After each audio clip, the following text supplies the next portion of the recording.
స్వాగతం TDM 24 news కు.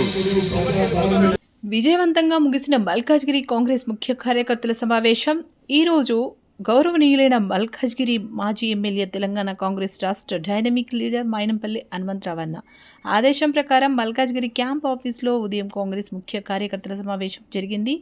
ఇటీ కార్యక్రమంలో మల్కాజ్గిరి మేడ్చల్ జిల్లా అధ్యక్షులు వర్జేష్ యాదవ్ మరియు ముఖ్య అతిథులుగా అనిల్ కుమార్ యాదవ్, రాజ్యసభ సభ్యులు, parliament Malkajgiri Congress party in-charge మరియు Sameer Kaushal TPCC vice president పరిశీలకులుగా హాజరు కాగా, నియోజకవర్గం ఇన్ఛార్జ్ లక్ష్మీకాంత్ రెడ్డి, మాజీ కార్పొరేటర్లు ప్రేమ్ కుమార్, జితేందర్, సభ్యులు చంద్రశేఖర్, టీపీసీసీ డెలిగేట్ సభ్యులు, టీపీసీసీ కార్యదర్శి నిమ్మ అశోక్ రెడ్డి, వెంకటేష్ యాదవ్, శ్రీనివాస్ గౌడ్, శేఖర్, 16 డివిజన్లను అధ్యక్షులు, కమిటీ సభ్యులు, నియోజకవర్గ వివిధ కాంగ్రెస్ కమిటీ సభ్యులు, సీనియర్ నాయకులు, కార్యకర్తలు, అభిమానులు, జిల్లా శాఖ కమిటీ సభ్యులు అందరూ హాజరు కాగా, మైనంపల్లి హనుమంతరావు అన్న ఆధ్వర్యంలో కాంగ్రెస్ కార్యకర్తల సమావేశం దిగ్విజయంగా ముగిసింది. ఇట్టి కార్యక్రమంలో బూత్ లెవెల్ కమిటీలు క్రమశిక్షణ పద్ధతిలో చక్కగా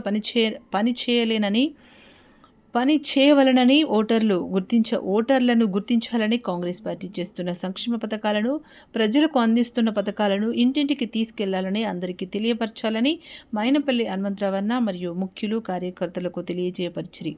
గత ప్రభుత్వాలకు ప్రస్తుతం చేస్తున్న కాంగ్రెస్ ప్రభుత్వానికి చాలా తేడా ఉందని ప్రజలు గుర్తించే విధంగా తెలియపరచగలరని బోధించారు. సమావేశంలో అనంతరం పెట్రోల్, డీజిల్ ధరలు పెంచుతున్న సందర్భంగా కేంద్ర ప్రభుత్వానికి నిరసన తెలియజేశారు. ఆనందబాగ్ చౌరస్తాలో ధర్నా చేపట్టారు. పెంచిన ధరలను వెంటనే తగ్గించాలని నిరసన తెలిపారు. మేడ్చల్ మల్కాజ్గిరి జిల్లా స్టాఫ్ రిపోర్టర్. ఏ బ్లాక్ కాంగ్రెస్ అధ్యక్షులు, బి బ్లాక్ కాంగ్రెస్ అధ్యక్షులు వెంకటేష్ యాదవ్ గారు, అలాగే ఏ బ్లాక్, బి బ్లాక్ కాంగ్రెస్ అధ్యక్షులు వెంకటేష్ యాదవ్ గారు, శేఖర్ గారు, జిల్లా మహిళా కాంగ్రెస్ నాయకులు, అలాగే 16 డివిజన్ల అధ్యక్షులు, డివిజన్ కాంగ్రెస్ అధ్యక్షులు, మహిళా నాయకుడు, యూత్ కాంగ్రెస్ నాయకుడు, కార్యకర్తలందరూ కూడా ముఖ్యంగా ఈరోజు స్పెషల్ ఇంటెన్సివ్ రివిజన్ సార్ మొదలు పెడుతున్నారు ప్రభుత్వం వాళ్ళు. కాబట్టి దానికి ఎవరైతే బూత్ లెవెల్ ఆఫీసర్స్ ప్రతి ఇంటికి విచ్చేయడం జరుగుతుంది. ఆ ప్రతి ఇంటికి వాళ్ళు విచ్చేసినప్పుడు వారితో పాటు మన కాంగ్రెస్ పార్టీకి సంబంధించినటువంటి బూత్ అసిస్టెంట్ ఎవరైతే ఉన్నారో బిఎల్ఏలు, బూత్ లెవెల్ అసిస్టెంట్స్ని మనము నామినేట్ చేశాము. ఆ బూత్ లెవెల్ అసిస్టెంట్స్ కూడా వాళ్ళతో పాటు ఉండి ప్రతి ఇంటికి వెళ్ళి ఆ ఇంట్లో ఉన్నటువంటి ఓటర్స్ కరెక్ట్గా ఉన్నారా, అందులో ఎవరైనా పేర్లు మిస్ అయినాయా, ఒకవేళ ఏమైనా చేంజ్ అయిందా, ఎవరైనా చనిపోయారా, ఎక్కడి నుంచి వెళ్ళిపోయారా అనే సంగతి వాళ్ళు చూస్తారు. కాబట్టి ఈ యొక్క కార్యక్రమం చాలా ముఖ్యమైనది. బిఎల్ఓతో పాటు బిఎల్ఏ అంటే బూత్ లెవెల్ అసిస్టెంట్, ముఖ్యంగా మన పార్టీ కార్యకర్తలు లేదా ఒక రిక్వెస్ట్ ఏంటంటే డివిజన్ కాంగ్రెస్ అధ్యక్షులు అందరూ కూడా ప్రత్యేకంగా ఒక సమావేశం ఏర్పాటు చేసుకుని ఆ డివిజన్ కాంగ్రెస్ అధ్యక్షులతో పాటు ఎవరైతే ఈ ఎన్నికల్లో పోటీ చేయాలని ఆశతో ఉన్నటువంటి నాయకులు ఎవరైతే ఉన్నారో అందరూ కూడా ఐకమత్యంగా ఈ సమావేశాన్ని ఏర్పాటు చేసుకుని కూర్చొని మాట్లాడి ఈ యొక్క సరి ఏదైతుందో స్పెషల్ ఇంటెన్సివ్ డివిజన్ దీన్ని సక్సెస్ చేయడానికి, అందులో ముఖ్యంగా అనుమానం ఏంటంటే కాంగ్రెస్ పార్టీకి సంబంధించినటువంటి ఓటర్ల పేర్లు తొలగించడానికి కూడా అవకాశం ఉంటుంది. కాబట్టి మనం జాగ్రత్తగా ప్రతి ఇంటికి వెళ్ళి ఆ ఇంట్లో ఉన్నటువంటి ప్రతి ఓటర్ను కూడా ఓటర్గా నమోదు చేయించి దాన్ని చూసుకోవాల్సిన బాధ్యత మన అందరి మీద ఉంటుంది. అలాగే ఈ తర్వాత మరి జనగణన కూడా జరుగుతూ ఉంది. ఈ జనగణన జరిగేటప్పుడు కూడా మన కార్యకర్తలందరూ కూడా ప్రత్యేకంగా ఇంట్రెస్ట్తో తిరగాలి.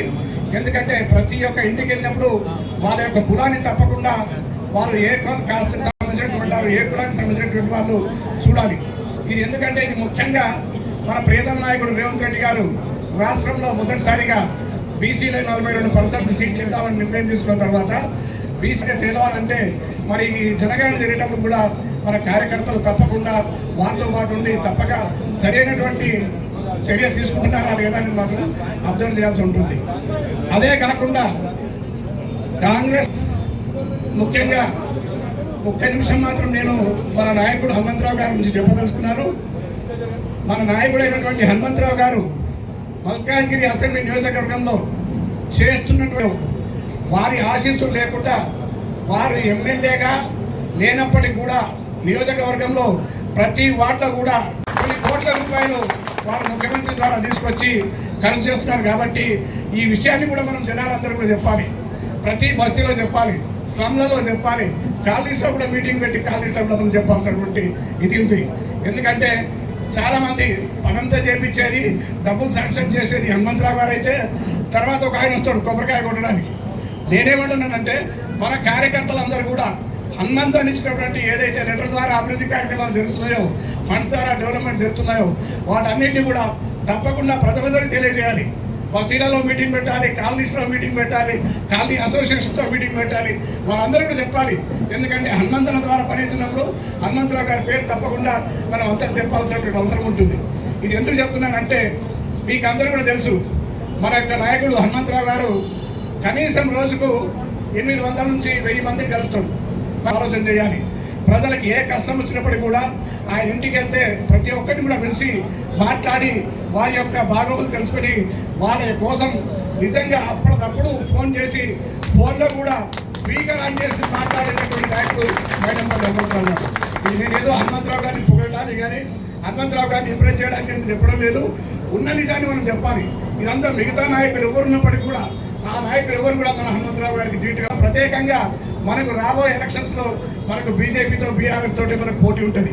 కాబట్టి బీజేపీ వాళ్ళు కూడా ఏమంటారంటే మేము ఏదో అభివృద్ధి కార్యక్రమాలు చేస్తున్నామని చెప్తాను, కానీ జరిగే కార్యక్రమాలంతా కూడా మైనంపల్లి గారి ఆశీస్సుల వల్ల, మైనంపల్లి గారి శ్రమ వల్ల, మైనంపల్లి గారి ముఖ్యమంత్రి దగ్గర పోయి పని చేయడం వల్ల చెప్తున్న సంగతి మన మల్కాజ్గిరి అసెంబ్లీ కాన్స్టిట్యూన్సీ కూడా మొత్తం కూడా చెప్పాల్సిన అవసరం ఉంది. అలాగే మన ప్రియతమ నాయకుడు రేవంత్ రెడ్డి గారు తీసుకున్నటువంటి అభివృద్ధి కార్యక్రమాలన్నీ కూడా మనం కాన్స్టిట్యున్సీ లెవెల్లో నాకు ఒక రిక్వెస్ట్ ఏంటంటే పెద్దలందరూ కూడా నన్ను మన్నించాలి. ఎందుకంటే డివిజన్ కాంగ్రెస్ అధ్యక్షులు, బ్లాక్ కాంగ్రెస్ అధ్యక్షులు ప్రతి డివిజన్లో కార్యకర్తల మీటింగ్ పెట్టి ముఖ్యమంత్రి చేస్తున్నటువంటి అభివృద్ధి కార్యక్రమాలు కూడా ప్రజల దృష్టికి తీసుకోవాల్సినటువంటి అవసరం ఎంతైనా ఉంది. ఇది ఎందుకు చెప్తున్నానంటే మనం నిన్నగా మనం చూసాం, రాష్ట్రంలో ఉన్నటువంటి పేద బడుగు బలహీన వర్గాల కార్మికులందరికీ కూడా 12 సంవత్సరాలుగా టీఆర్ఎస్ నాయకత్వం ఉంది. ఎక్కడ కూడా పేదలకు కార్మికులకు జీతాలు పెంచిన పరిస్థితి లేదు. కానీ మన ముఖ్యమంత్రి గారు తీసుకున్న ఒక నిర్ణయం వల్ల 1,20,000 కుటుంబాలు రాష్ట్రంలో జీతాలు పెంచడం వల్ల ఈరోజు ముందు మరి అలాగే రేషన్ కార్డులే కానీ ప్రజలకు చేసినటువంటి ప్రతి కార్యక్రమం ఏ కార్యక్రమం ఉన్నప్పటికీ కూడా ఇప్పుడు నేను నిన్నగాక మొన్ననే మన దగ్గర మన ముఖ్యమంత్రి గారు తీసుకున్నటువంటి అభివృద్ధి కార్యక్రమాల గురించి మనకు హనుమంతరావు గారి నాయకత్వంలో మనం ఇంతకుముందు కూడా మనం కార్యక్రమాలు చేశాము. ప్రతి డివిజన్లో మీటింగ్ పెట్టాము. ఉపాధ్యక్షులు వైస్ ప్రెసిడెంట్ మల్కాజ్గిరి నియోజకవర్గ అబ్జర్వర్ ఇన్ఛార్జ్ సమీర్ కౌశల్ గారు కూడా మనం జనాలకు చెప్పాల్సినటువంటి అవసరం చాలా ఉంది. ఆ యొక్క విషయాన్ని మనం అందరం కూడా కార్యకర్తల దృష్టికి, అలాగే డివిజన్ కాంగ్రెస్ అధ్యక్షులు మరి కాంటెస్టెడ్ క్యాండిడేట్స్ ఎవరైతే ఉన్నారో కేవలం మీటింగ్ అయిందంటే సరిపోదు, ప్రతి ప్రజల దగ్గరికి వెళ్ళాలి, ప్రజలతోటి అనుసంధానం కావాలి, ప్రజలతో సంబంధాలు పెట్టుకోవాలి. దీనికి ఎగ్జాంపుల్ మన హనుమంతరావు, మనం వేరే ఎవరు తీసుకోవద్దు, మన హనుమంతరావు గారిని తీసుకోవాలి. హనుమంతరావు గారు వస్తే జనాలు వచ్చేస్తారంటే అర్థం ఏంటి? హనుమంతరావు గారి మీద నమ్మక ప్రబల హనుమంతరావు గారు చేస్తున్నటువంటి ప్రజాసేవ. కాబట్టి ఆ ప్రజాసేవలో ఆశిస్తూ తప్పకుండా కాంగ్రెస్ పార్టీని మన మల్కాజ్గిరిలో ఉన్నటువంటి 16 డివిజన్లు కాంగ్రెస్ పార్టీ గెలవడానికి అందరూ కూడా కాయకష్టం చేసి కష్టపడి పనిచేసి పార్టీని గెలవడం అందరి మీద ఉంది. కాబట్టి టికెట్ ఎవరికి వచ్చినప్పటికీ కూడా కాంగ్రెస్ పార్టీ అభ్యర్థిగా ఎవరినప్పటికీ కూడా మనం ఒకటే అనుకోవాలి, మన అభ్యర్థి మైనంపల్లి హనుమంతరావు. డివిజన్లో కూడా మన అభ్యర్థి మైనంపల్లి హనుమంతరావు.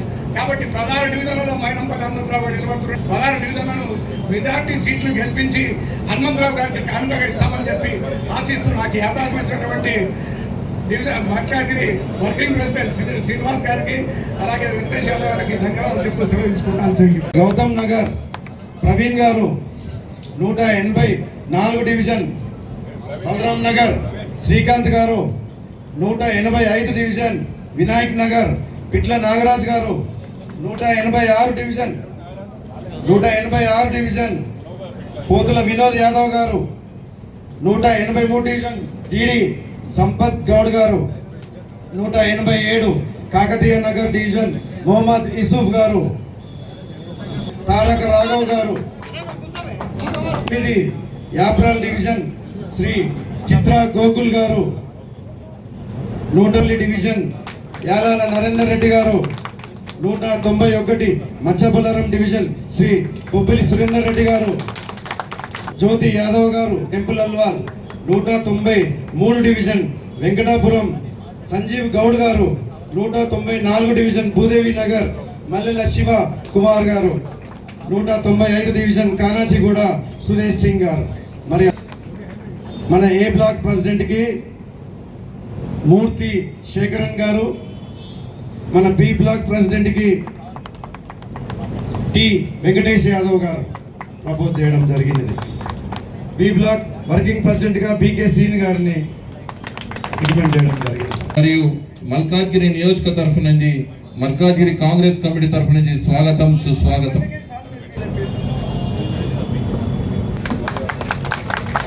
మన నాయకుడు రథసారథి హనుమంతన్న మన రాజ్యసభలో అనిల్ కుమార్ యాదవ్ గారికి సన్మానం చేయడం జరిగింది. కావున సన్మానం చేయడం కాబట్టి దయచేసి అందరూ కూడా చప్పట్లు కొట్టాల్సిందిగా కోరుతా ఉన్నాం.